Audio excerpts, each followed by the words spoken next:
those persons on the floor and in the gallery to comply with the principles of decorum as outlined in your program.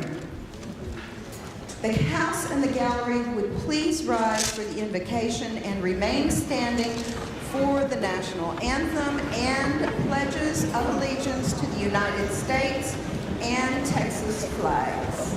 The invocation will be delivered by the Most Reverend David L. Toops, Bishop of the Diocese of Beaumont. God, our loving Father, creator of all goodness, we invoke your Holy Spirit of wisdom and guidance upon this legislative session and upon all those called to serve the common good. We ask you to bless the great state of Texas and all those entrusted to our care. We pray for peace in our hearts and peace in our world in these challenging times. And so we close with the words often attributed to St. Francis of Assisi, a great patron of peace. God, grant us the serenity to accept the things we cannot change, the courage to change the things that we can, and the wisdom to know the difference. May your wisdom prevail upon us and allow us to be your instruments of peace in our community. You who live and reign forever and ever. Amen. Amen. Please remain standing. Today, we are pleased to have Taline Nabon Decombe from the Butler School of Music at the University of Texas at Austin perform our national anthem.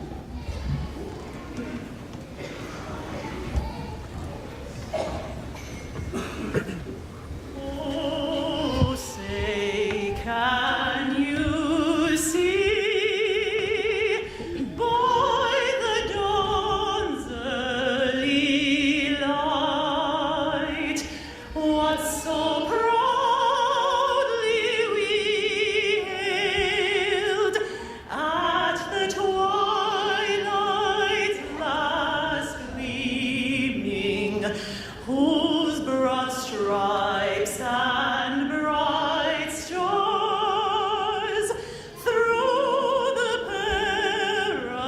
perilous fight o'er the ramparts we watched were so gallantly streaming, and the rockets regale, the bombs bursting in air, gave proof through the night that our flag was still there.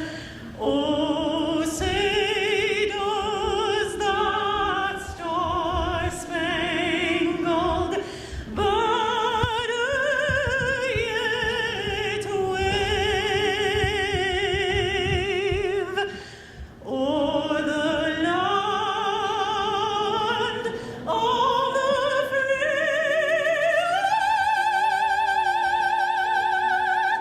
and the home of the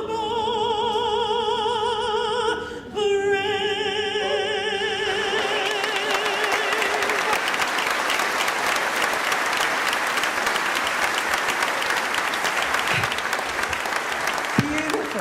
Please remain standing. The chair recognizes the Honorable Hugh Shine of Bell County to lead the pledge to the United States flag. Ladies and gentlemen, as we prepare to pledge, remember the red is for the blood that our soldiers, the blue for the wounded, and the white represents the crosses on our soldiers' graves. I pledge allegiance to the flag of the United States of America and to the republic for which it stands, one nation under God, indivisible, with liberty and justice for all. Thank you. The chair recognizes the Honorable Matt Shaheen of Collin County to lead the pledge to the Texas flag. Thank you, Madam Secretary. Members-elect, and our friends in the gallery, please join me as we honor the great state of Texas. Honor the Texas flag.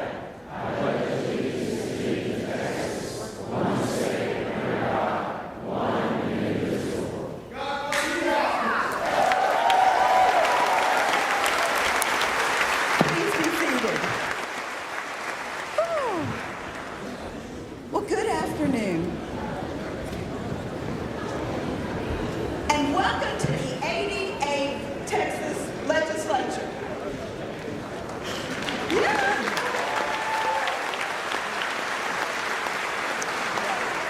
For those of you who don't know me, I served in the chamber over on the east side of the Capitol for 30 years. Now, being here with you today in the House chamber brings back so many memories. Of course, I witnessed some of my bills die very colorful deaths in this chamber, as I'm sure some of you have. But it's also a place where I forged some of the best friendships and partnerships of my career. As finance chair, I had the privilege of working on the state budget with 4 amazing appropriation chairs, Chairman Pitts, Chairman Otto, Chairman Zerwas, and Chairman Bonin. Yeah. I teamed up with many of you who are truly amazing subject matter experts on your key issues to pass good legislation over the years. I want to share just one memory that really stands out. When we were working to establish the Cancer Prevention and Research Institute of Texas, there was a key vote here in the House to save that bill, which I think had 9 lives, those of you who were around back then. And I heard it was in trouble. And I ran over from the Senate and went straight to Mrs. T and Chairman Morrison for help. Jeannie, you remember this? And we gathered all of the women of the House together. And we went from all the way in the back to the front of the room, desk by desk. Mrs. T, you remember this? And we counted votes. And by the time we got up to the front, Speaker Craddock, we said we got the votes, and we passed that bill. You remember? It was so awesome. And so to be here in the House with you today, that was a special bill, that was a special time. And so just, it's special for me to be standing up here with you. I want to extend a warm congratulations to each member of the House and to your families as you begin a new chapter in your service to the Texans you represent. 30 years ago, I sat exactly where you are on my first opening day of the legislative session with my husband and my 5 children, feeling the excitement in the chamber and hearing the buzz around the Capitol building and anxiously awaiting what the session had in store for us. You are surrounded by some new faces this year, including 26 new members of the Texas House and 5 new members. Yes, welcome, welcome.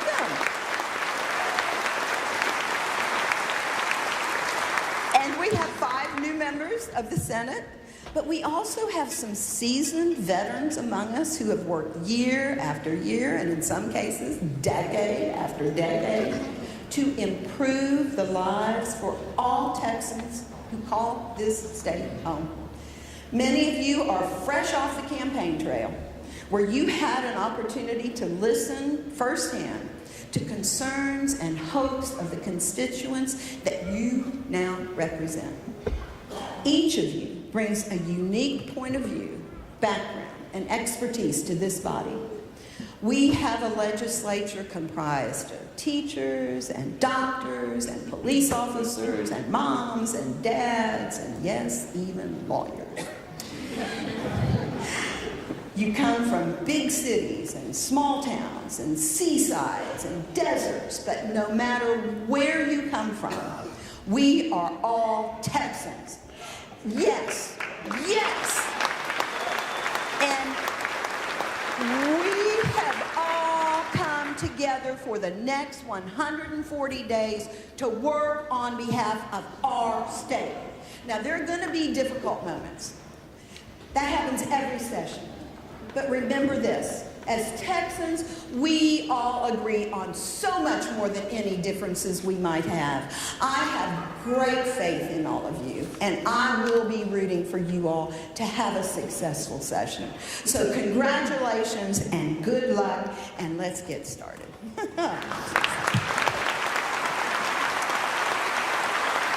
The chair announces the appointment of the following temporary officers and employees of the House of Representatives of the 88th Legislature. The clerk will read the officers.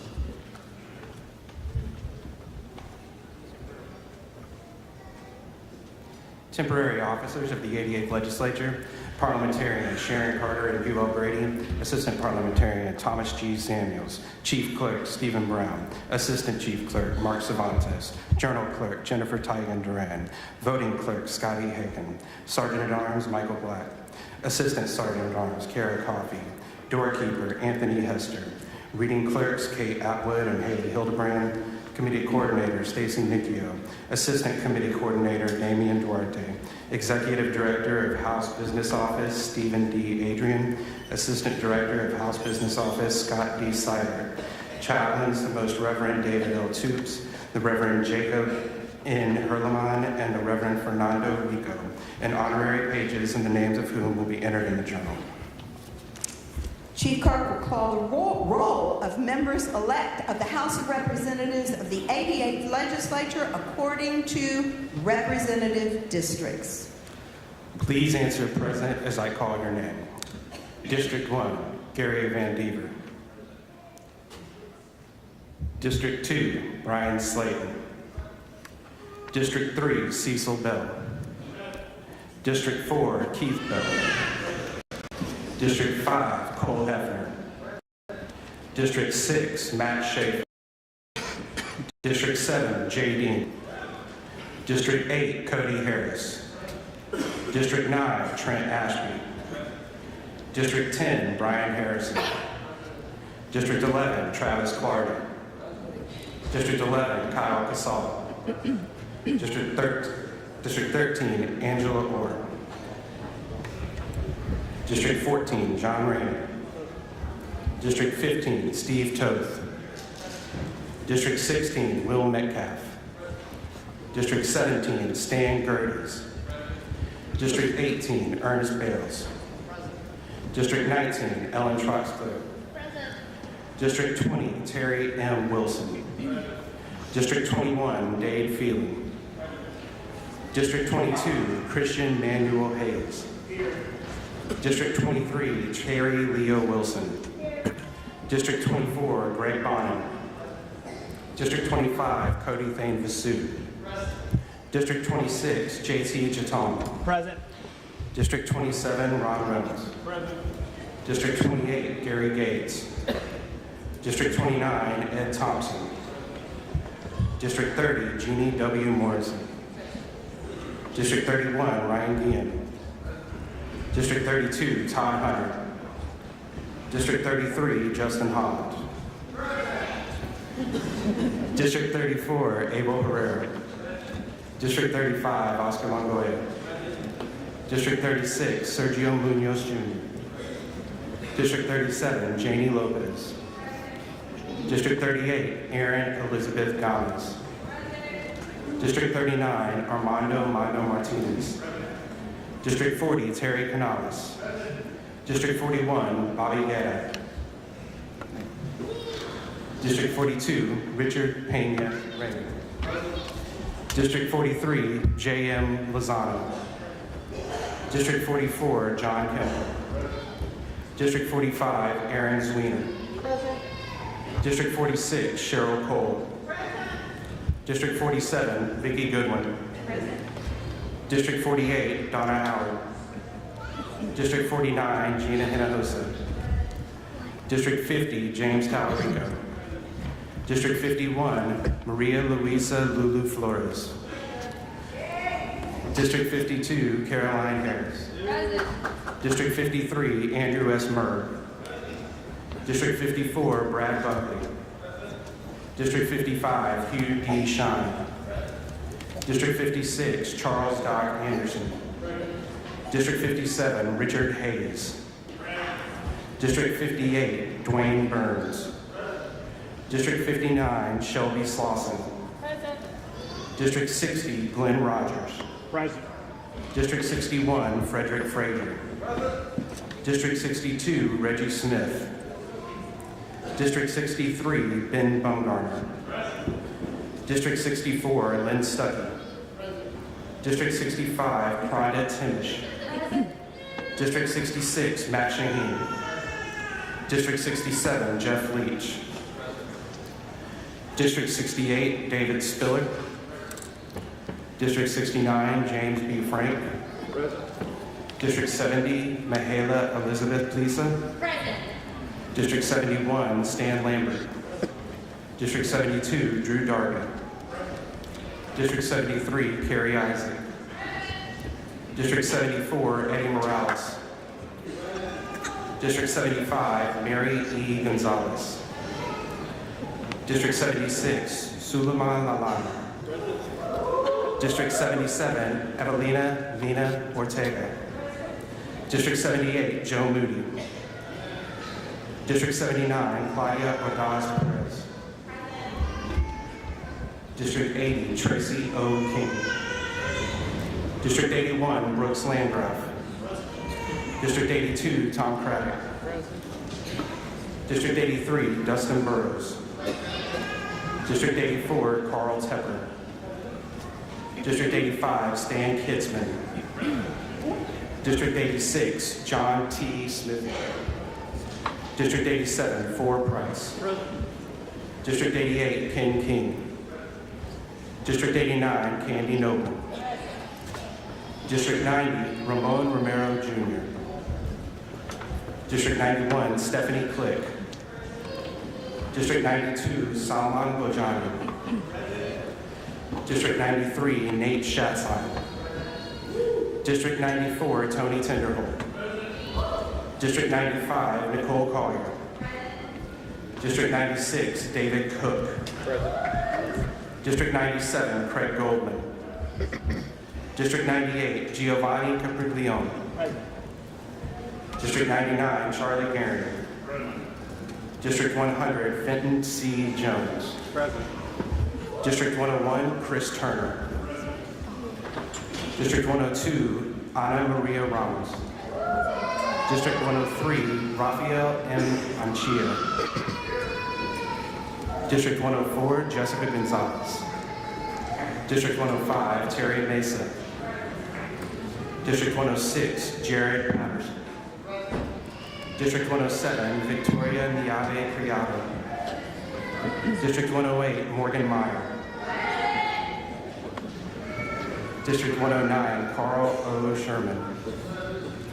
District 110, Tony Rose. District 111, Yvonne Davis. District 112, Angie Chin Button. District 113, Retta Andrews Bowers. District 114, John Bryant. District 115, Julie Johnson. District 116, Trey Martinez Fisher. District 117, Philip Cortez. District 118, John Lujan. District 119, Elizabeth Liz Campos. District 120, Barbara Gervin Hawkins. District 121, Steve Allison. District 122, Mark DeRazio. District 123, Diego Bernal. District 124, Josie Garcia. Present. District 125, Ray Lopez. District 126, E. Sam Harless. District 127, Charles Cunningham. District 128, Briscoe Canyon. District 129, Dennis Paul. District 130, Tom Oliverson. District 131, Alma A. Allen. District 132, Mike Schofield. District 133, Mano de Ayala.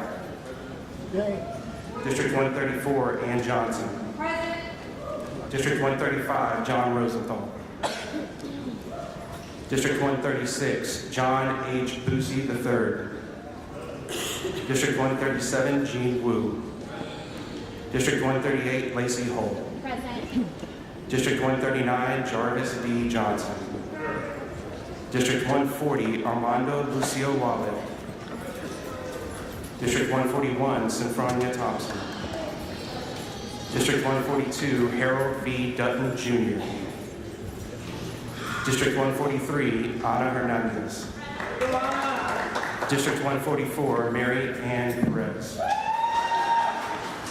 District 145, Christina Morales. District 146, Sean Nicole Theory. District 147, Yolanda Jones. District 148, Penny Morales Shaw. District 149, Hubert Vogt. District 150, Valerie Swanson.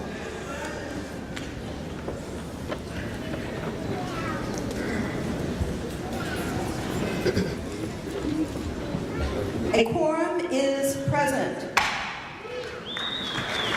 Yes.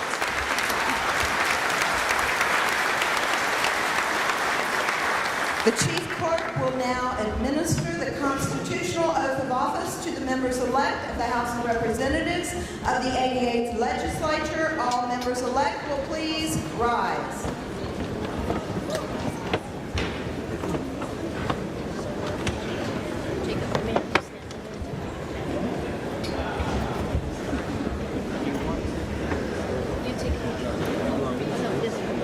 Please raise your right hand and repeat after me, stating your name when I state mine. I, Stephen Brown, do solemnly swear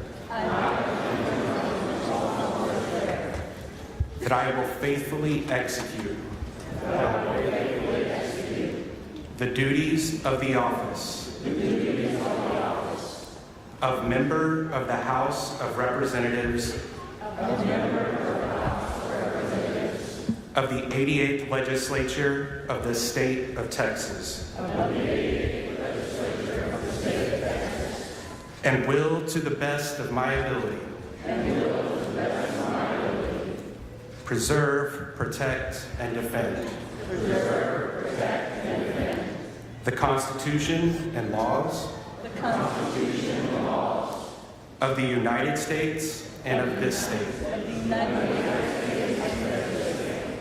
So help me God. Congratulations, members.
Members, the House will now, members, the House will now consider a series of motions relating to organization of the House. Copies of these motions have been placed on your desk. The following motion in writing, the clerk will read the motion. Motion in writing by the Honorable Todd Hunter of Oasis County. Madam Secretary, I move to adopt the House Rules of Procedure from the 87th Legislature, accepting Rule 16 as temporary rules. The chair recognizes the Honorable Todd Hunter of Oasis County to explain the motion. Thank you, Madam Members, this is the first motion we adopt on opening day. What we're doing is we use the prior session's rules as temporary rules. The only difference is that we are excluding Rule 16, which was known as the pandemic rule. Madam Secretary, I move adoption. The question occurs on the adoption of the motion. Is there any objection? Chair hears none, and the motion is adopted.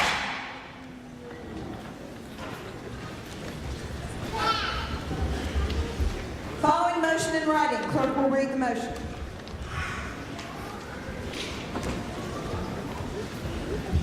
Motion in writing by the Honorable Will Metcalf of Montgomery County. Madam Secretary, I move that pending the election of the Speaker, all individuals other than members of the House of Representatives, members of their families, the Secretary of State, temporary officers and their staffs, and approved guests be barred from the floor of the House of Representatives inside the railing. Chair recognizes the Honorable Will Metcalf of Montgomery County to explain the motion. Thank you, Madam Secretary. Members, this same motion we adopt every opening day of every session to allow our family and guests on the floor. Madam Secretary, I move adoption. Question occurs on the adoption of the motion. Is there any objection? Chair hears none, and the motion is adopted.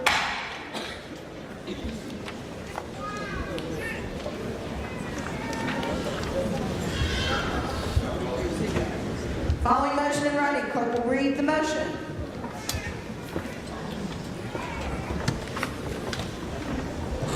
Motion in writing by the Honorable Todd Hunter of Nueces County and the Honorable Wanda Wale of Harris County.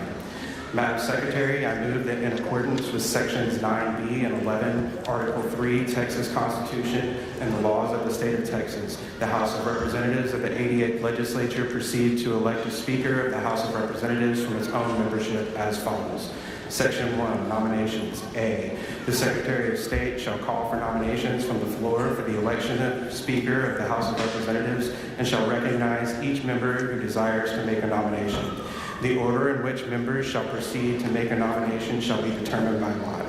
B, each member recognized for this purpose shall immediately advance to the microphone at the reading clerk's desk and make the nomination and a nominating speech, not to exceed 5 minutes in length. C, after all nominations have been made, the Secretary of State shall declare nominations to be closed.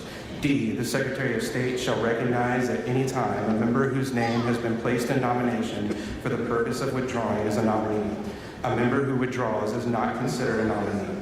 Section 2, Seconds. A, a person is not considered a nominee unless the nomination is seconded by at least one member. B, one seconding speech shall be allowed for each nomination in the order in which nominations were made. Then other seconding speeches shall be allowed in rotation in the same order. C, not more than 5 seconding speeches shall be allowed for each nominee. D, a seconding speech may not exceed 3 minutes in length. Section 3, Voting Procedures, Voting Machine. A, all votes shall be record votes taken using the voting machine with the vote of each member entered in the House Journal. B, if there are 2 or 3 nominees for Speaker, the members shall record their votes from their desk on the voting machine with a different colored light on the machine indicating a vote for each nominee. If the nominees cannot agree on the color that will indicate a vote for each nominee, the presiding officer shall draw lots to determine the color for each nominee. C, before the close of voting on the voting machine, the presiding officer shall provide several warnings to the members that the voting period is about to close. D, a member who does not cast a vote for a nominee but who is recorded present at the initial roll call shall be recorded as present not voting in the record. Section 4, Results Runoff. A, the Secretary of State shall announce the results of the election. If a nominee receives a majority of the votes cast, the Secretary of State shall declare that the nominee be elected to the office of Speaker of the House of Representatives. B, if no nominee receives a majority of the votes cast, the 2 nominees receiving the largest number of votes in the initial vote shall be in a runoff conducted by voting machine as provided by Section 3 of this motion. The Secretary of State shall announce the results of the runoff and declare the nominee receiving the majority of the votes cast to be elected. Section 5, Oath. A, after the election, the Secretary of State shall, 1, appoint a committee of members to escort the Speaker-elect to the Speaker's rostrum for the purpose of taking the constitutional oath of office by the Speaker-elect, and 2, direct the administration of the oath of office to the Speaker-elect. B, the Speaker shall take the chair immediately after taking the oath of office. Chair recognizes the Honorable Todd Hunter of Nueces County and the Honorable Armando Wale of Harris County to explain the motion.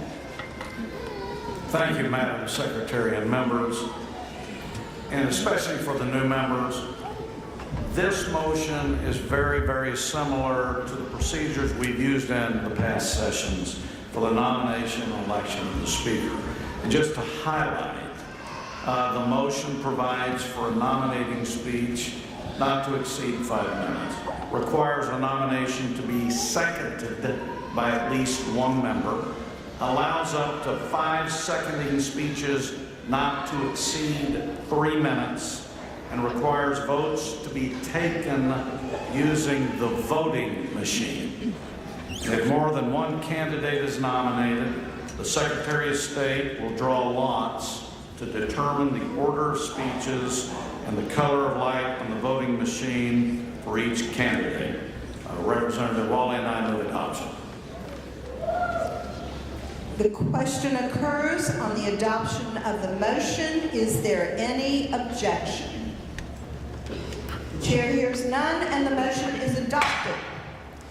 The next order of business is the election of the Speaker of the House of Representatives. Nominations are now in order. Will any member who desires to make a nomination please come forward at this time?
Gavel 1.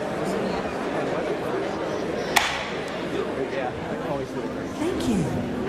Chair recognizes the Honorable Cody Harris of Anderson County to nominate the Honorable Dave Phelan of Jefferson County. Madam Secretary, distinguished guests, members, and families, welcome to the Texas House. Members, it is my honor and privilege to stand before you in this historic chamber and place in nomination the name of the Honorable Dave Phelan, my colleague and dear friend, for Speaker of the Texas House of Representatives.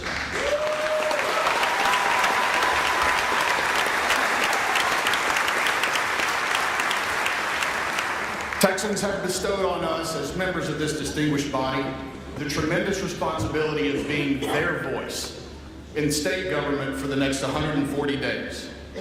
And what a huge responsibility that is. One of the first and most important tasks we have before us is selecting a speaker to lead us. One who will do so with integrity, honesty, and a steady hand. These are all qualities we've seen demonstrated by Speaker Phelan, not only in the good times, but also in those that have been especially challenging.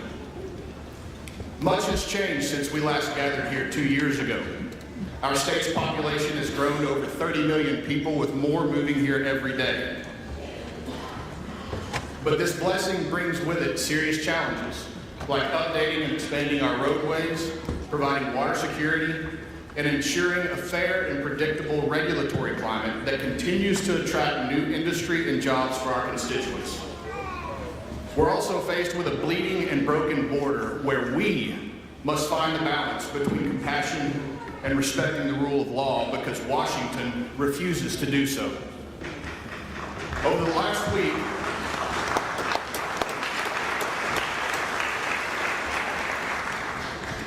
last week, we witnessed the culmination of decades of dysfunction in our nation's capital. Partisanship and petty political theater have come to personify our nation's political landscape, and we know that there are powers on both sides of the political spectrum who want the same dysfunction for Texas. The revered Sam Houston, whose portrait hangs over my left shoulder, once said, "Texas will again lift its head and stand among the nations." It is my firm belief that Texas, and particularly the Texas House, stands as an example to the world of how a representative government is supposed to work.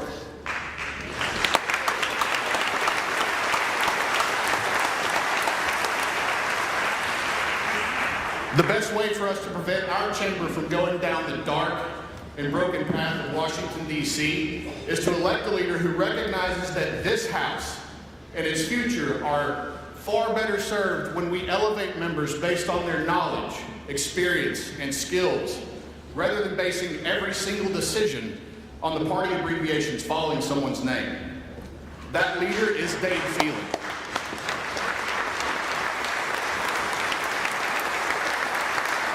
Dave Phelan has shown that passing legislation that reflects the will of the majority and operating the chamber in a fair manner are not mutually exclusive. You can and should do both. Leadership is participative, not directive. It is a partnership, not a dictatorship. We need a leader who will encourage the members of this body to vote their districts, offer everyone an equal seat at the table, even as calls to silence those who disagree with us grow louder. One who respects the rules, history, and process that make this distinguished body work. Dave Phelan has effectively led this House through some of the most challenging times in our state's modern history. In his first term as Speaker, Dave successfully guided the House through the many complex legislative challenges brought by COVID-19. Then in February of 2021, the trajectory of the session was completely disrupted when the state of Texas experienced one of the worst winter weather events in its history. He led us through multiple special sessions, and despite all of that, under Speaker Phelan's leadership, we were able to emerge with a balanced budget, vital fixes to our state's power grid, stronger elections, better health care for mothers and babies, and the list goes on and on. That brings us to today. We start this session with $32.7 billion in revenue surplus, a diverse new class of members, a fresh set of ideas and challenges facing our constituents, and an opportunity to elect a leader who will ensure that we are given the tools to perpetuate the Texas miracle. Members date as many things: a successful businessman, a loving husband and father, a dedicated state representative, and friend to us all. He's proven his leadership in good times and bad. He places a premium on fairness and respect for the process, and I'm certain that he is the right man for the job. Madam Secretary and members, it is my great honor and privilege to nominate the Honorable Dave Phelan to continue serving this great and distinguished institution as Speaker of the Texas House of Representatives. Thank you.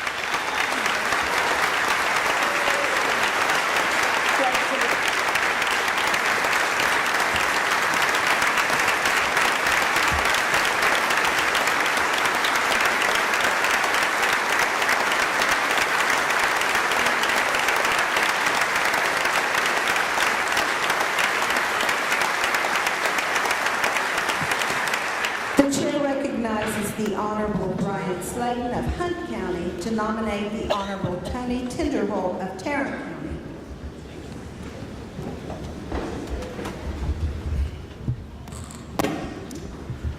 Madam Secretary, members, your beloved friends and family that are here with you today, I'd like to welcome you to this chamber and in your Texas Capitol. I am honored to be up here nominating my friend Tony Tinderholt to be our next Speaker of the House. Last week, America witnessed the four most transparent days in the halls of Congress in modern history, where we saw actual debate and discussion. That only happened because conservatives were unwilling to rubber stamp an establishment leader with a history of working with Democrats to stop conservative policy.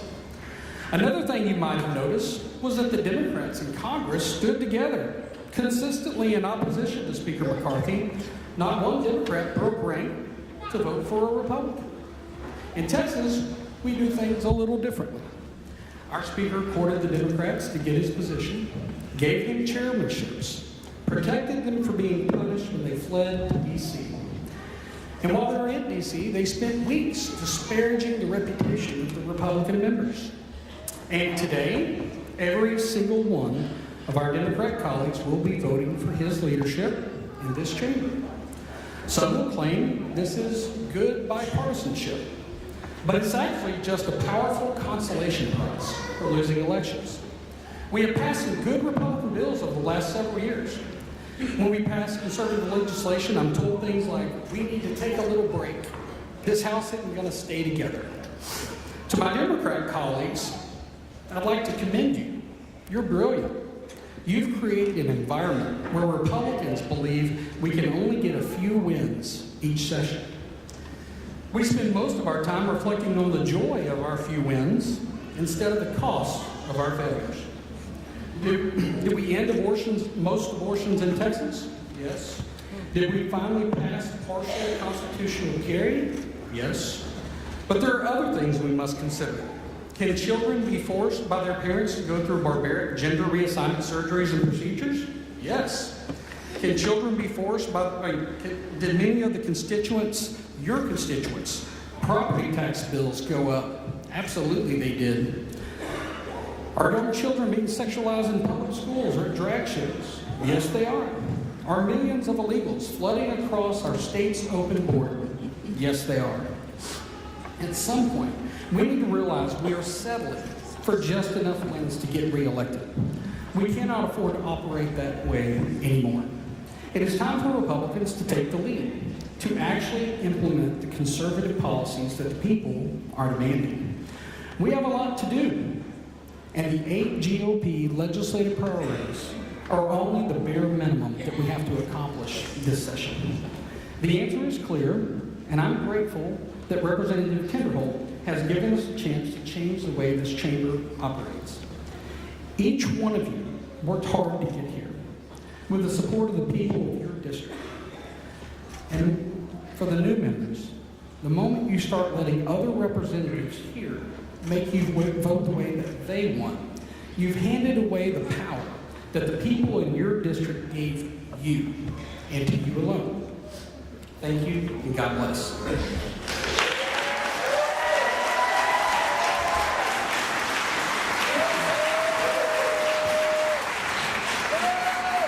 Are there any other nominations? Hearing none, nominations are closed.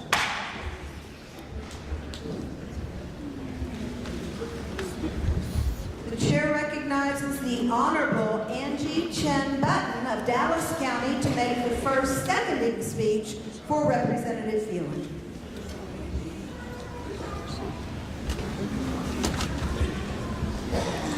Thank you, Madam Secretary, and congratulations. My dear colleagues, most of us arrived here today knowing how to juggle. We try to balance our personal lives and careers with the added responsibility of serving the diverse needs of our constituents. While some of the big headline-grabbing issues dominate conversations, there are hundreds of less flashy issues impacting our constituents' daily lives. Juggling a law boss gets challenging when people keep tossing you more balls. Well, sometimes it could feel like that this is a game of dodgeball. Well, a few sessions ago, Dave Phelan chaired the State Affairs Committee. While on the House floor, I saw him walking this way. Well, he came to talk to me about this bill of his bill. And he heard that a city in my district did not like it. And guess what? He said, Angie, I completely understand if you are not able to support my bill. Wow! A powerful chairman said that to me. Well, no pushy sales pitch, just assuring me to use my best judgment to serve my district with all my heart. Since then, Chairman Phelan has become Speaker Phelan, and he has presided over this body with that same respect for the office we all hold. A leader is someone who does the right thing, not because somebody's watching him or paying attention, but because this is the right thing to do. Leaders bring people together and look for solutions. They provide guidance and inspiration to those around them. Leaders empower others. Great leaders are respected because they respect others. How about that? Dave Phelan is that leader. I am so proud to second the nomination of Dave Phelan as our House Speaker. God bless Texas. God bless this House.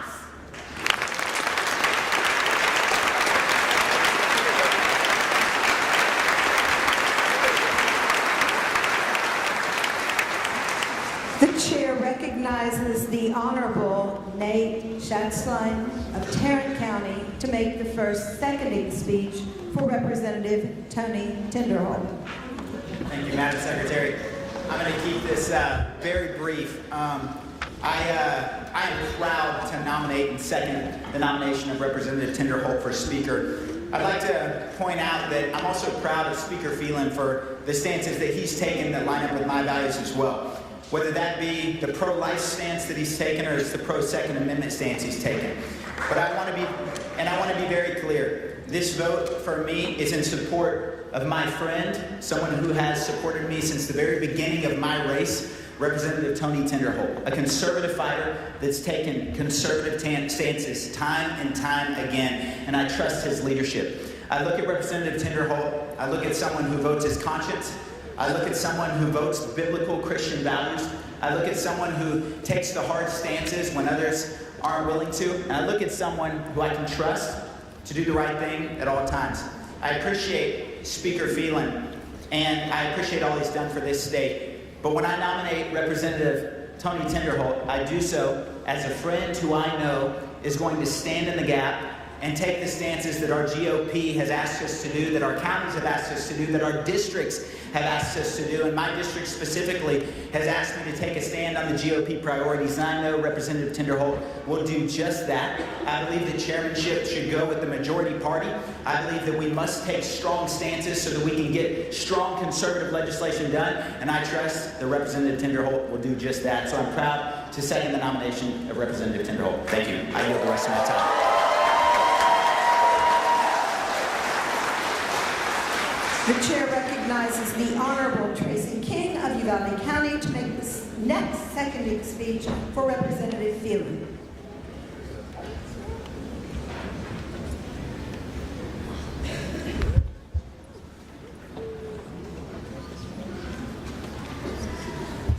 Good afternoon, Madam Secretary, members of the House, family and guests. It's indeed an honor and a privilege to be with you here today. And I got to tell you that I've heard a lot of seconding speeches in my career, and I always wonder where do they find these people. And then today I'm standing in front of you, and I'm still wondering where do they find these people. I've served with 5 speakers, and Dave Phelan gets it. He understands what the job description is. He's been a gubernatorial appointee, a staffer, a member, and a speaker. Ladies and gentlemen, he didn't do that by himself. His wife, Kim Phelan, is a devoted mother of 4 boys, a great wife, and an absolutely incredible attorney, if y'all didn't know that. Thank you so much, Kim.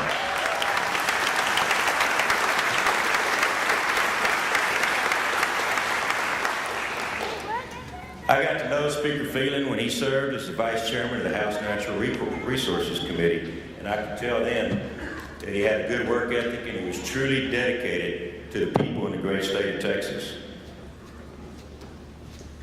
But what most impressed me about Dave Phelan was a trip that he made to Uvalde, Texas last week to meet with the families of the 19 children and the 2 teachers that were killed in the Robb school shooting on May 24th. He represents a district in East Texas that borders the Louisiana border. Uvalde is part of a district 2/3 of the way across the state that borders the country of Mexico. Very, very different places. He didn't have to do that. He didn't have to make that trip. It won't affect his re-election in East Texas or his re-election for Texas Speaker of the House. I was going to vote for him anyway. But he made the trip across the state because he cared. And he wanted those families to know that he cared about what they were going through. It was not an easy meeting. I was there the whole time. They agreed on some things, and they disagreed on some other things. But throughout the entire meeting, he was honest with them. He was up front, answered those questions boldly, and it was impressive. And ladies and gentlemen, those are qualities that I find very, very admirable, particularly under those difficult situations. Now, we all come from different backgrounds, and there's 150 of us that serve in this House together. And Speaker Phelan believes in giving every member the opportunity to represent the folks that sent them here to do that. So, Madam Secretary, for these and many other reasons, it is an honor and a privilege to second the nomination of Dave Phelan to be Speaker of the House. Thank you, and God bless you.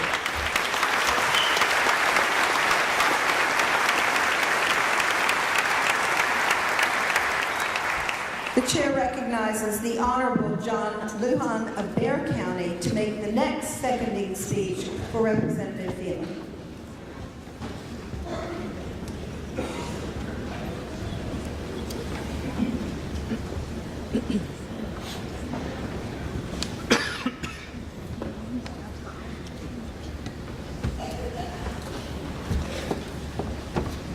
Thank you, Madam Secretary. I guess I'm one of those people too. First of all, I want to thank all the members and families for being here, and welcome to the our Texas Capitol, right? I'm just proud to be here for that. I just want to let you know that I would not be here today serving my community were it not for the vision and encouragement of Speaker Phelan. He's a man of strong faith, values, and convictions. He's never afraid of hard work, and above all, he puts Texas first in everything he does. As the Texas House, as members of the Texas House, we're on a big journey together. We will never be in this exact same body of 150 members facing the same exact set of circumstances, debating the same exact issues ever again. We're in a unique time and a unique moment in Texas history. Speaker Phelan, like the rest of us, shares the common goal of wanting to make our state better. And we can only get better when we're debating and discussing some of the most pressing issues that are before us, by giving every member who wants to have a say in the process the opportunity and the encouragement to do so. I'll never forget the first time I met Speaker Phelan. He called me when I was struggling to make a critical decision about serving in the legislature. My phone rang and it was the Speaker. And I said, "Hey, what's up, Speaker?" I was playing around because I didn't know who the Speaker was. And I'm a retired San Antonio firefighter, and that's what we do. We play around with each other a lot, so I thought someone was joking with me. But after a few minutes, when I realized it was actually him, I was so encouraged that a person like this was helping to lead our state. When I got off the phone, I knew I wanted to be a part of the great vision of service, that vision of service that Speaker Phelan had articulated toward me. It's for these reasons and many more that I support Speaker Phelan as our Speaker for the 88th Texas Legislature, and I hope that you will join me in doing so. Thank you, and God bless the great state of Texas.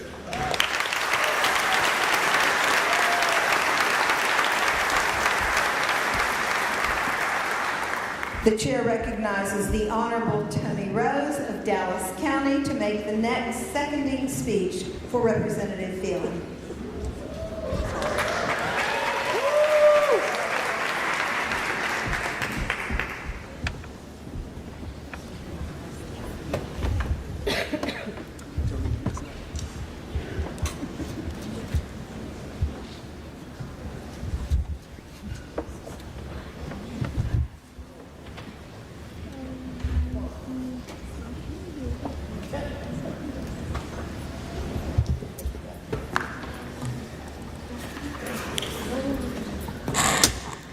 Madam Secretary, fellow colleagues, and guests, good afternoon. It is a pleasure to be with you here today. I am so honored today to second the nomination of the Honorable Dave Phelan for Speaker of the Texas House of Representatives. Like me, Dave believes that as members, we can agree to disagree, and there is a path for each of us to vote our principles, do what's best for our districts, and still find time to listen respectfully to one another. One of the greatest examples of our ability to cross partisan lines for the greater good was seen last session when this chamber overwhelmingly voted to support my legislation, House Bill 133, to extend postpartum Medicaid coverage for new mothers from 60 days to 12 months after having a baby.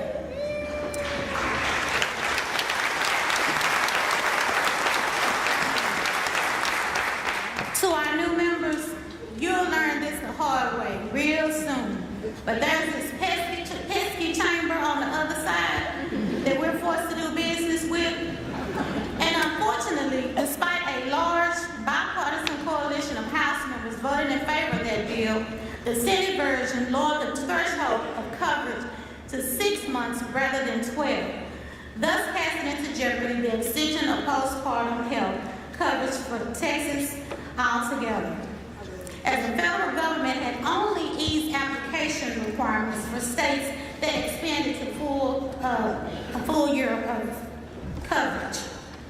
Like policy making, our healthcare system is arduous and complicated, so I'll bury you the nuts and bolts. But the short version is, because we ended up passing the Senate version, this bill has not been implemented the way the House intended it to be.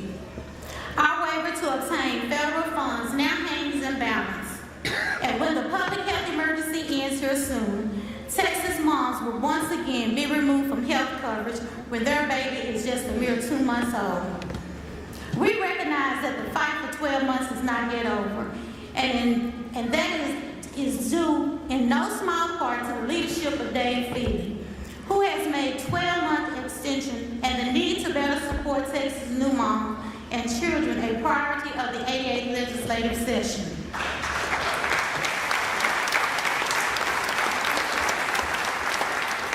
Last session, he was right by my side every step of the way, advocating for my bill and helping it to get it over the finish line by making it the central focus of his Healthy Families, Healthy Texas legislative package. And in the year and a half since then, Dave has not been quiet. He went on to lead our chamber into urging the Centers for Medicare and Medicaid Services to approve our application and to get it done without delay. In every speech, every interview, and conversation I've had with him, he has reaffirmed me his support for this legislation and assured me that we would get it done once again. He was supporting our effort long before dark, so when he says it will get done once again and made a top priority this time around, I believe him. Members, I share this story with you today because it's an example of the type of leader we need for this chamber. One who takes up our fights as his own. One who believes that good policy is just that, good policy. And one who is willing to continue to work until the work is done the right way and not the easy way. Dave has fought his entire legislative career with the intention of making this building work for everyone, as a staffer, then a representative, and eventually speaker. He recognizes that even though the needs of our districts and constituents may be different, they are still worthy of being heard.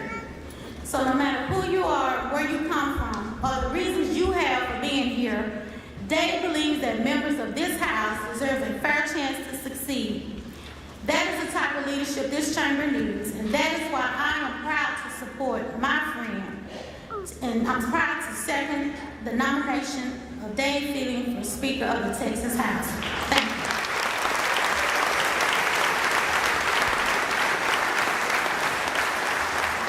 The chair recognizes the Honorable Tony Tinderholt of Tarrant County to make the next seconded speech.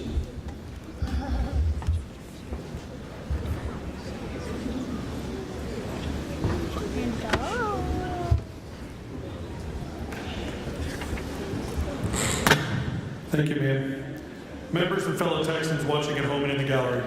Last session, I voted for our current speaker in hopes that he would change the broken systems that had led to conservative bills dying each session. I even hoped that during the interim, things might get better.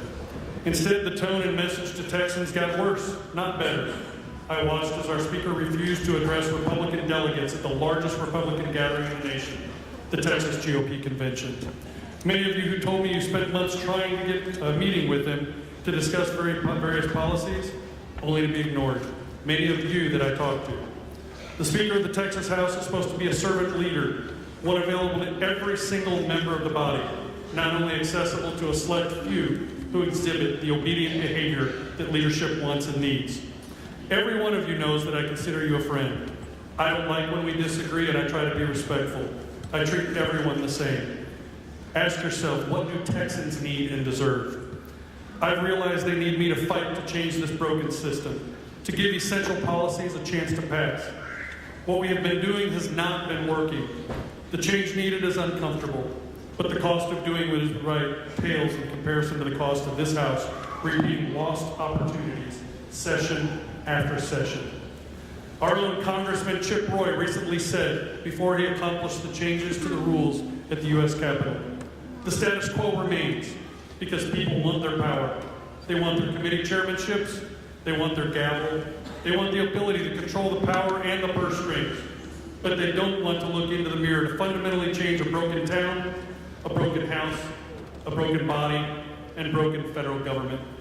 I look forward to working with each of you this session to advance a conservative agenda. I'm committed to this regardless of how today's vote goes. Many of you have told me you're worried about what will happen if you vote for me. That kind of environment should not exist in this chamber. In closing, I'm committed to ensuring that every single Republican legislative priority is debated on the House floor. Each of you should vote your district, but while by passing the 1,000 bills that all of you have made a priority, and I agree, your bills are a priority. We can take a couple of days to debate the 8 bills that the Republican Party of Texas has asked us to pass.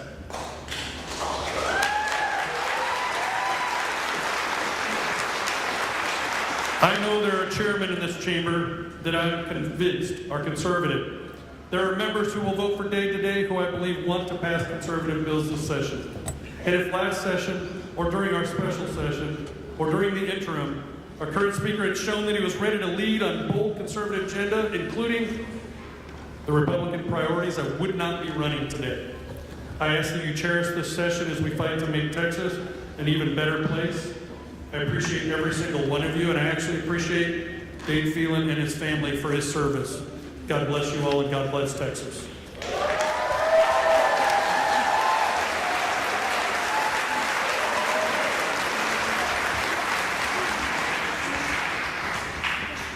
The chair recognizes the Honorable Shelley Slauson of Erath County to make the final seconding speech for Representative Phelan.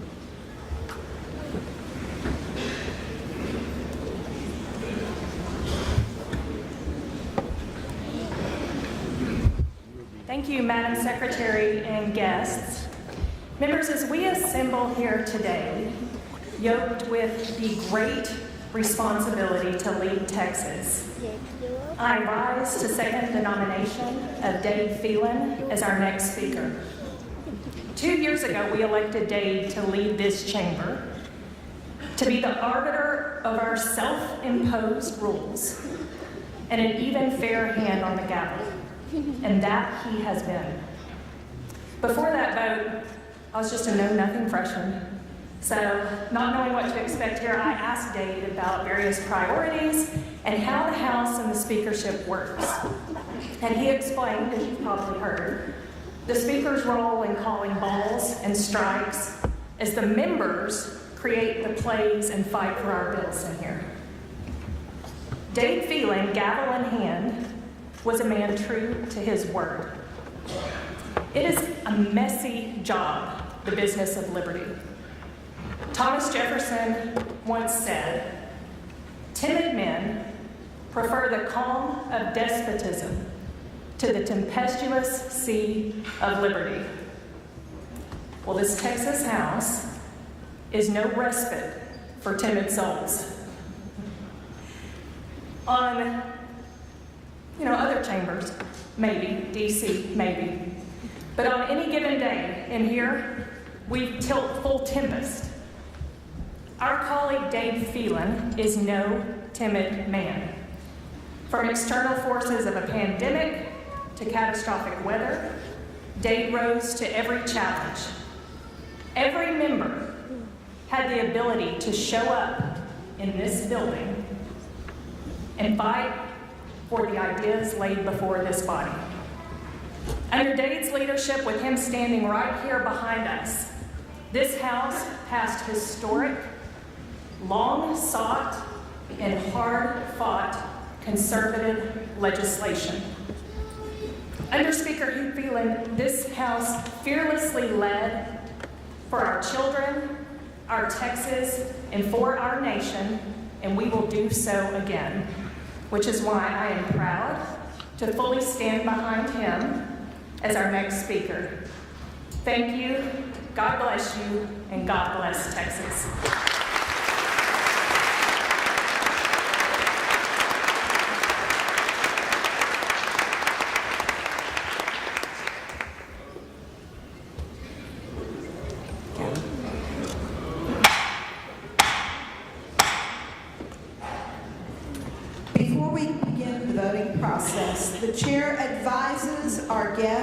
that under the rules of the House, demonstrations or outbursts by visitors in the gallery are strictly prohibited. Members, under the terms of the motion adopted by the House, the vote for the Speaker of the House of Representatives of the 88th Legislature shall be conducted using the voting machine. Be sure the key to your voting machine is in the horizontal position. Pursuant to the motion adopted by the House, the Honorable Dave Phelan of Jefferson County will be represented by the green light, and the Honorable Tony Tinderholt of Tarrant County will be represented by the white light. Members who do not, members who do not cast a vote and were present on the initial roll call will be shown as present, not voting, in the journal. Members and guests, it will take a few minutes after the vote is closed to announce the result. The chair asks that members and guests remain seated and hold their applause until after the chair announces the results of the vote. Members, the question occurs on the election of the Speaker of the House of Representatives of the 88th Legislatures. Members wishing to vote for Representative Phelan shall press the green voting button. Members wishing to vote for Representative Tinderholt shall press the white voting button. This is a record vote. The clerk will ring the bell.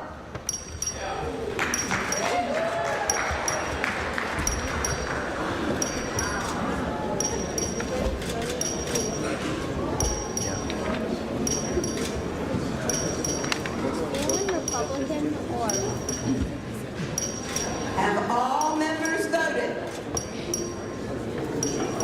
Have all members voted? Have all members voted?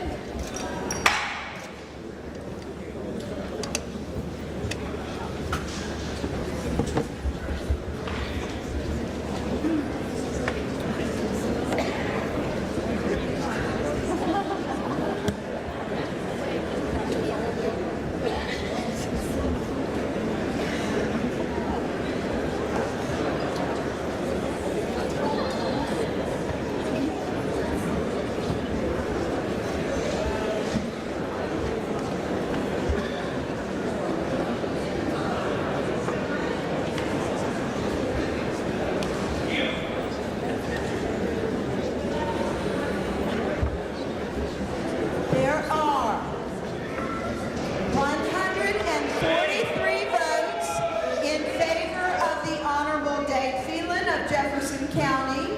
There are 3 votes in favor of the Honorable Tony Tinderholt of Tarrant County. Pursuant to the Constitution and the laws of the state of Texas, I declare the Honorable Dave Phelan of Jefferson County to be the duly elected Speaker of the House of Representatives of the 88th Legislature.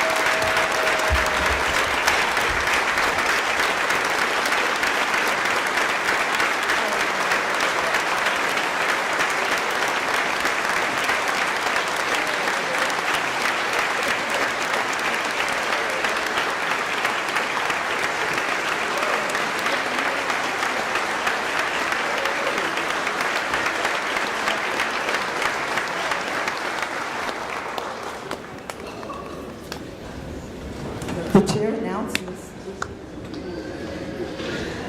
the appointment of the following escort committee for the Speaker-elect. The clerk will read the committee. Escort Committee for Speaker-elect. Smith, Chair. Campos, Gates, Gervin Hawkins, Hefner, Hernandez, Ton, Leach, Manuel, Meyer, Alderson, Patterson. The committee will meet in the back hall to the right of the chamber immediately, please.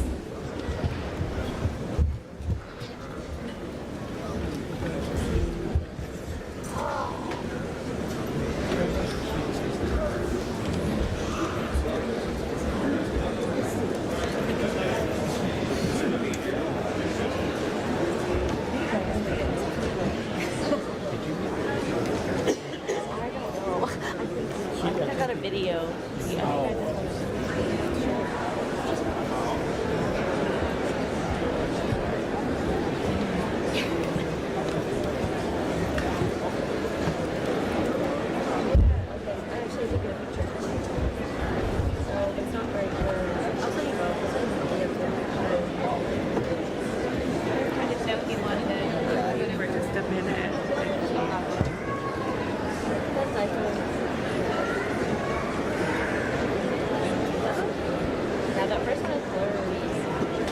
But I bet you could isolate now from the video. Yeah.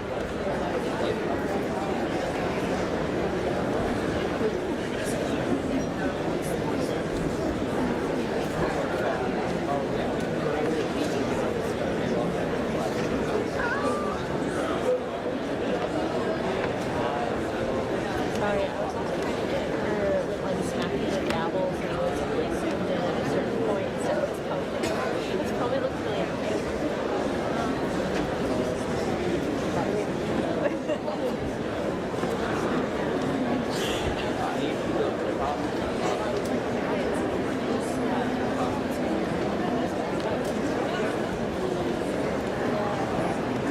So after the election of the speaker, how does this work?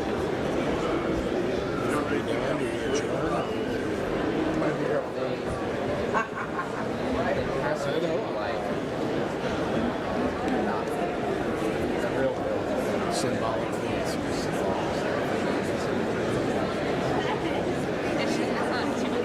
Okay. I got a couple of people in the hospital. You know what it's like in the hospital? Hey, do you do this? Because I do this now. You get home, do you do the check and everything in the morning? Or do you just like let the immune system just handle it? I did for a long time.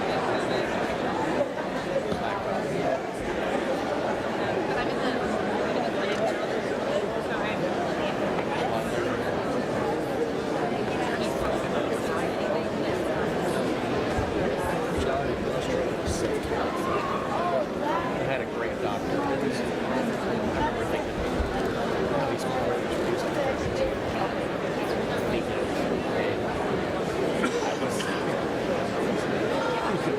Everything for about 8 months.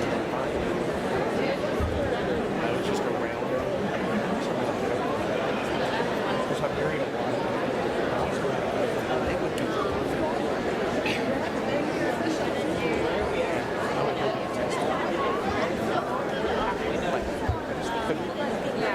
could not, never got.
I give you 218. Make it 3.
The chair recognizes the Honorable Jeff Brennan, County Judge of Jefferson County, to administer the oath of office to the Speaker-elect.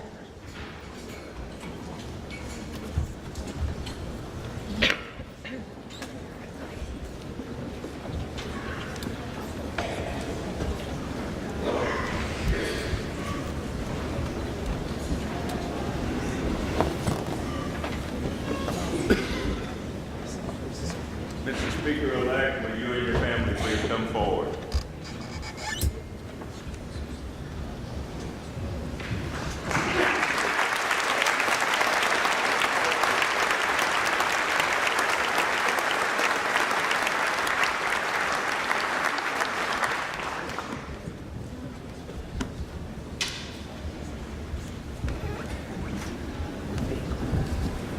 Place your left hand on the Bible, raise your right hand. Repeat after me. I, Dave Freeman, I, Dave Freeman, solemnly swear that I will faithfully execute the duties of the office of Speaker of the House of Representatives of the 88th Legislature of the State of Texas, and will to the best of my ability preserve, protect, and defend the Constitution and laws of the United States and of the State of Texas. So help me God.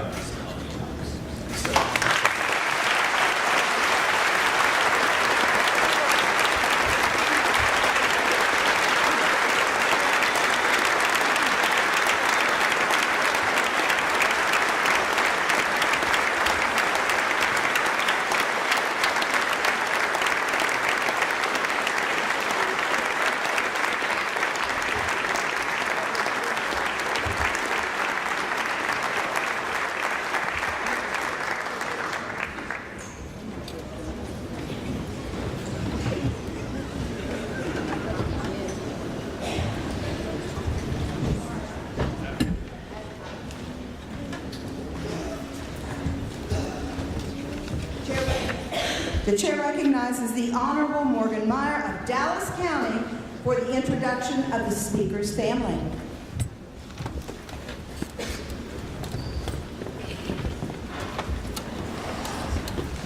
Thank you, Madam Secretary.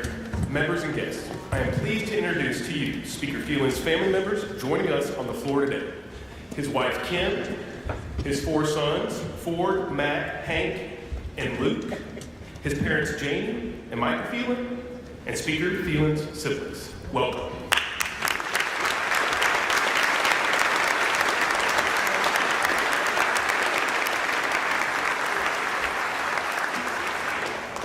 And now, fellow members and honored guests, it is my privilege to introduce to you the Speaker of the House of Representatives of the 88th Legislature, the Honorable Dave Phelan of Jefferson County.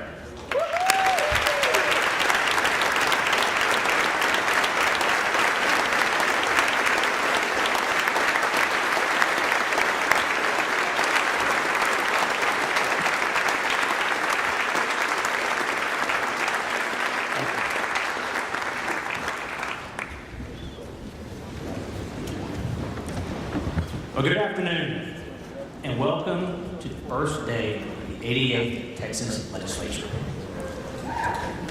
Madam Secretary, the Honorable Jane Nelson, welcome back to the House. The West Wing looks good on you, but it seems like senators will do anything to get on the House floors these days.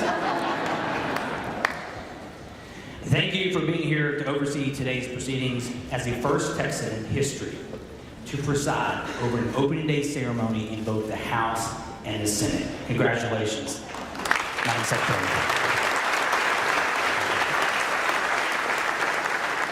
And to Cody, Angie, Tracy, Shelby, John, and Tony, thank you. I hope to live up to your words of support, and I cannot do this job without friends like you at my side.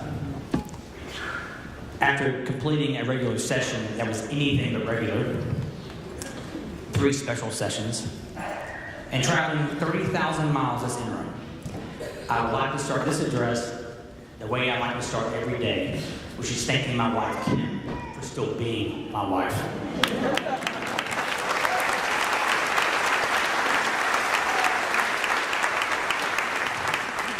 In addition to being an amazing wife, she's a loving mother to our 4 boys, an accomplished attorney, an advocate for juvenile justice reform, a leader on mental health awareness and education. I could go on for days, but what I cannot do is this job without your constant support. Thank you.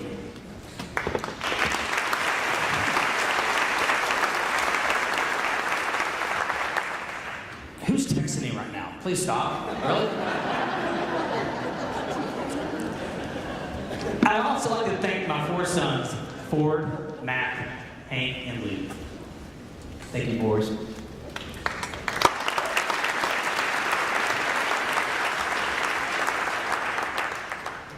I want to thank you for teaching me how to referee a conversation between people who care a lot about an issue. We don't have points of order back home, but a good knockdown, dragged-out fight over the Xbox is pretty good training for being a speaker. And Luke and Hank had one 2 hours ago. Thank you for being the best kids a dad could ask for. And just like your mom, I cannot do this without your blessings. So thank you. My parents, Mike and Janie, my 6 brothers and sisters, thank you for your love and support over the years. Growing up, if I had a giant gavel like I do now, I would be an only child. And they're also the ones with the really big foreheads too, so sorry. I get criticized for my forehead, but I inherit it from my family. As I look out upon this distinguished gathering, I see 149 people, ordinary Texans, who are eager to get to work on extraordinary things. I am grateful for the majority of you who have honored me with your vote, but I am proud to represent all of you as Speaker of the 88th Legislature.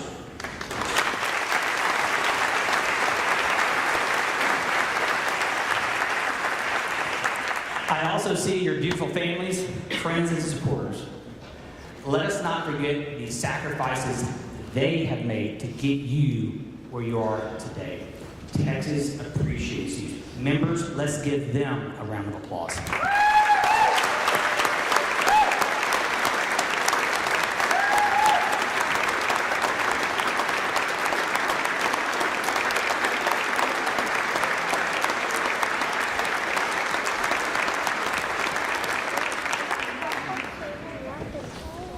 For the newcomers here, our freshman class of 2023, congratulations.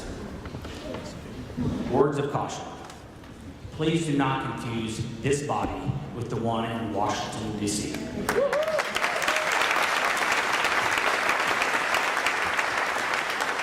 After watching Congress attempt to function last week, I cannot imagine why some want Texas to be like D.C.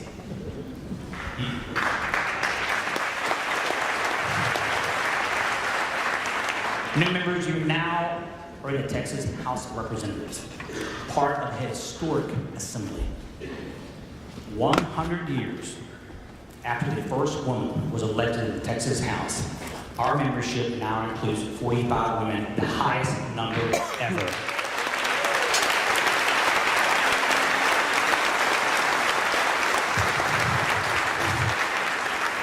And all of us represent 150 unique populations from the cities, the suburbs, and the countryside. 194,000 strong in each district. And while our districts are certainly unique, they have one thing in common. They have trusted us to be their voice. And that is what we will do for the next 140 days. One day at a time, one issue at a time, one bill at a time. All that work will be rooted in one of the most fundamental, necessary elements of this institution, the Texas House rules. As the most deliberative body in this nation, our rules matter. And my advice to new members is to know them, love them, and be certain we will enforce them. Because our rules keep the game fair, but they do not dictate the outcome. We will have divisions, every session does, but that division does not have to define us. Let the political fires that have raged compel us to come to the table for a solution, not flee from our responsibilities. There will be countless outside voices, not from your district, not from this state, that seek to control our conversation, and they will be plenty loud. But the conversations that matter to us, the conversations that matter to our constituents, happen in here. They happen in this room, in the Texas House. We do our work together here. And when we do that, we might just be surprised to find out how much we have in common. We can find our first patch of common ground in the most fundamental element of society, the family. If we're going to be a family-focused house, and I do hope it will be, we must take a long look at what matters to Texas families. Fortunately, everyone here has spent the better part of a year on the campaign trail, hearing directly from our constituents. And like you, I've heard some very straightforward concerns from the families in my district.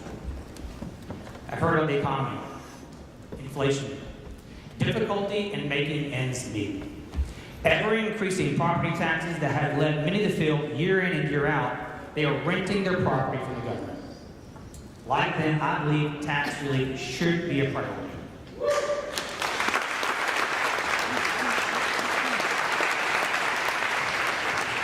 But time and time again, we have seen the legislature provide some form of property tax relief. But to make it lasting, we must do something about runaway appraisals because taxpayers deserve better.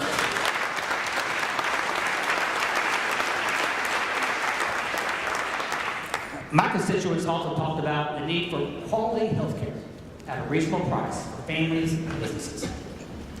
They appreciate the process we made last session, tackling the cost of prescription drugs and health plans, pricing transparency, improving outcomes for women and children, but they need us to do much more.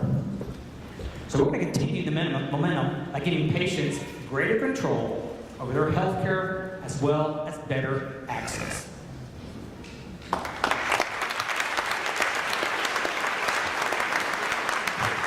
In my travels, I also heard about Texas' desire for safe streets.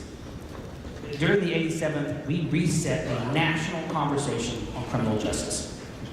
We showed it's possible to improve public safety while defending the rights of the accused and offering second chances when deserved. We led the nation in decreasing incarceration rates, reducing recidivism, and facilitating re-entry. We are proving you can be tough on violent criminals while also making the criminal justice system work better for non-violent offenders. And that is what we will continue to do.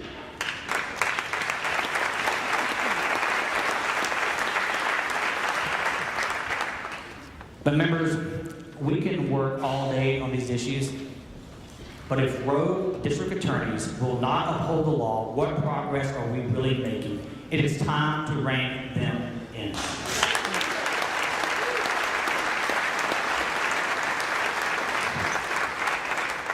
Our constituents also want roads that can move them in a timely manner, from their home to their job, to their child's school, to their place of worship. Texans want a reliable supply of water, resiliency from flooding, dependable energy, and high-speed internet across this great state. They want exceptional schools with exceptional teachers. With a once-in-a-lifetime budget surplus, now is the time to put a down payment on the future of Texas.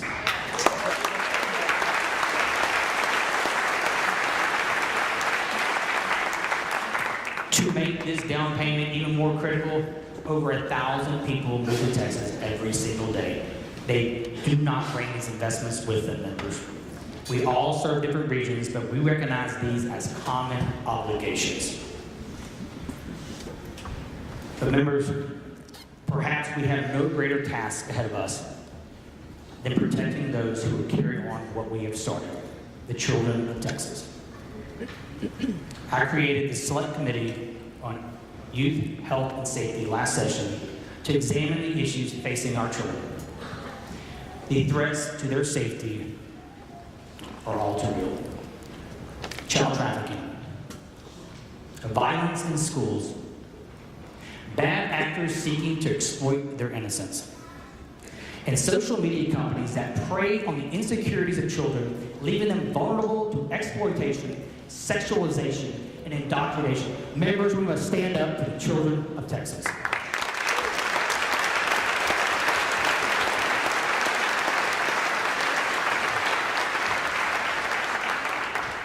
Teachers and parents alike want safer schools, and our kids deserve them. Last May, the lives of 21 Texas teachers and children were stolen when a gunman opened fire at Robb Elementary in Uvalde, Texas.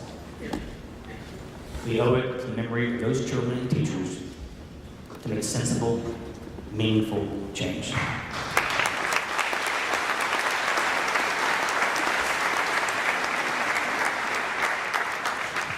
I want to thank the families of Uvalde for inviting me to meet with them just last week.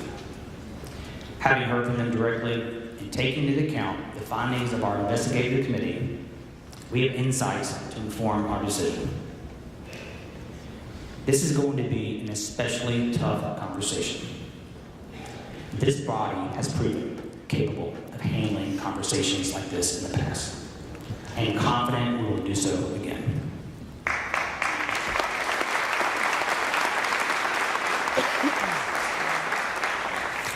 As we work to make Texas a better place to raise a family, we must also acknowledge there's true suffering in society.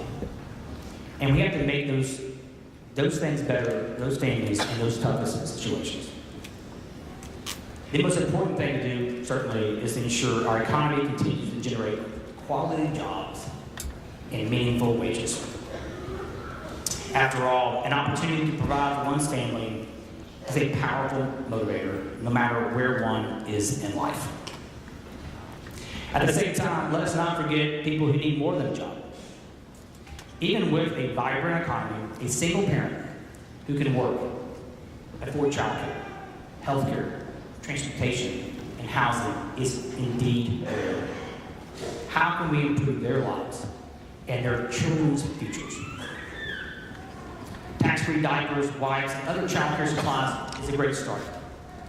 And so is ensuring health coverage for new moms that lasts not 60 days, not 60 months, but an entire year.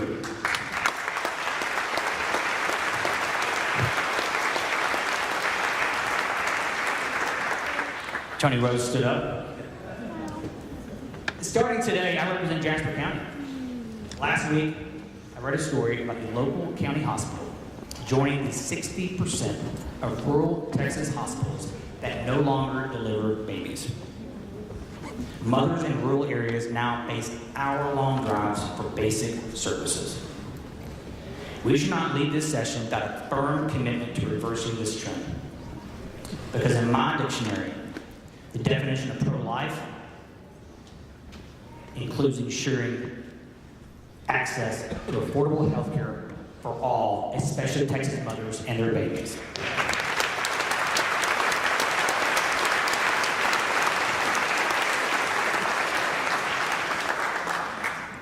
And to show the Texas House is committed to the maternal health of our own staff this session, I am proud to announce we are offering additional resources to guarantee 12 full weeks of paid maternal and paternal leave for those working for this chamber this session.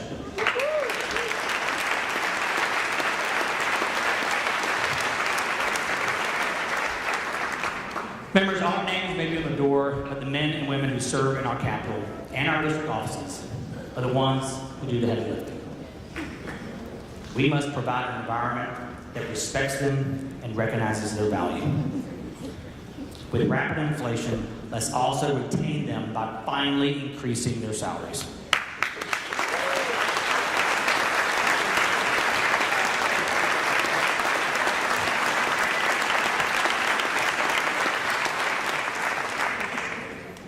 Show Mr. Schaefer voting aye. Making things better for all Texas families is how we deliver on the limitless potential for our state in every area, from gainful employment to public safety. That includes border security, which is certainly in the minds of our members, but especially those who represent border communities. We can all agree that our border towns have been bearing the brunt of Washington's failed immigration policies, some going as far as they claim themselves to be in a state of disaster. It is a legal and humanitarian crisis. Every budget I voted for has poured millions, now billions of dollars into the gap between federal policies and realities on the ground. As stewards of every budget dollar, we must ensure our strategy not only fits realities on the ground, but is truly measurably effective. We must also acknowledge the additional threats posed by a porous border. More than 1,600 Texans died from fentanyl overdoses in 2021. That is 1,600 too many. Before Texas families get that heartbreaking call, members, we must stop the cartels in their tracks, and we will. Members, though we face many challenges this session, there will be even more opportunities. The work is hard, but it is worthwhile. The work is demanding, but it is noble. The work is necessary, and because we have the privilege of doing it for the people of Texas, I know we will get it done together. It is a privilege to serve as a member of this distinguished body, and I am once again humbled by the opportunity to be your speaker. Thank you for this enormous honor. Thank you for serving this great state. God bless you all, and God bless Texas.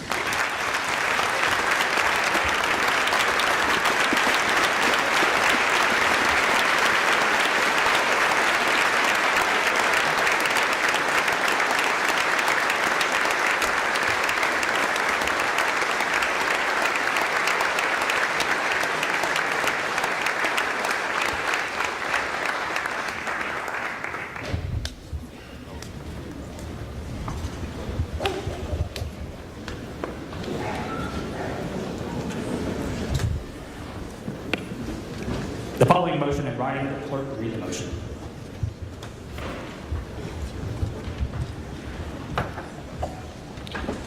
Motion in writing by the Honorable Metcalf of Montgomery County.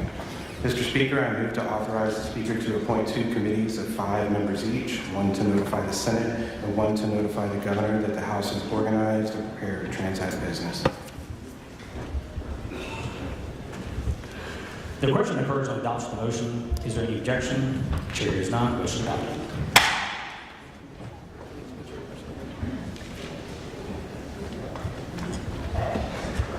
The following committees, the clerk will read the committees. Committee to notify the Senate. Keith Bell of Kaufman, Chair. Bales, Dean, Dutton, and Guetta. Committee to notify the Governor. Ed Thompson of Brazoria, Chair. Allison, Yen, Noble, and Swanson.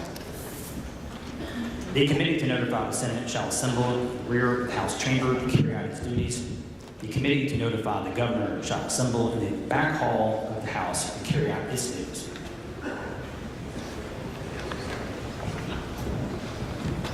The House will stand at ease pending the arrival of the Governor.